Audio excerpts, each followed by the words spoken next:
தேவையான பொருட்கள்னு பார்த்தா பாயில் பண்ணி வச்ச பொட்டேட்டோ,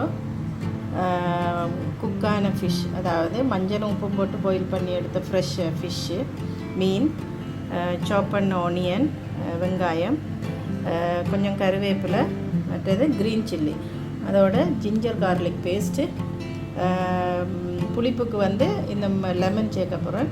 சரி, எப்படி செய்கிறதுன்னு பார்க்கலாம். ஓகே, எண்ணெய் சூடாயிருச்சு. நாங்கள் அதோட தாளிக்கிறதுக்கு சீரகம், கடுகு, நாங்கள் எப்பயுமே கொஞ்சம் சீரகம் கடுகு தாளிக்கிறதுக்கு சேர்த்துக்கொள்வோம். அதால் அது பொரிய விட்டுட்டு அதுக்கப்புறம் எல்லாம் போட்டு தாளிப்போம்.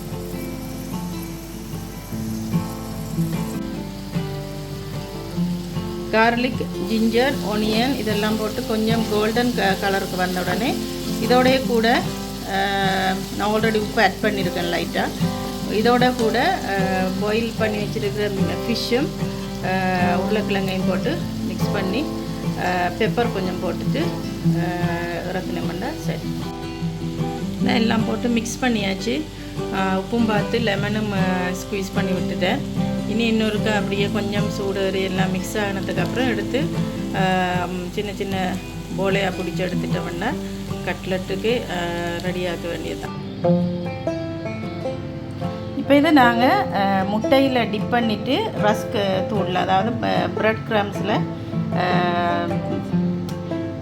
இது பண்ணிவிட்டு டிப் பண்ணிவிட்டு திரும்ப ஃப்ரை பண்ணுவோம்.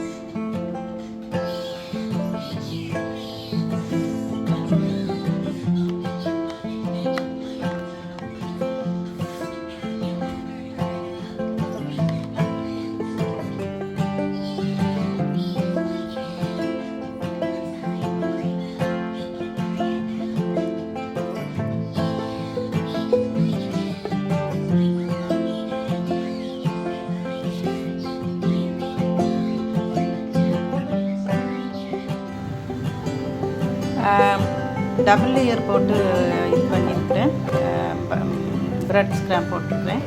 இப்போ நாங்கள் ஃப்ரை பண்ணுவோம் 1 by 1. ஓகே, எண்ணெய் ஆல்ரெடி சூடாயிருச்சு, போட்டாச்சு. Cutlet is ready to eat.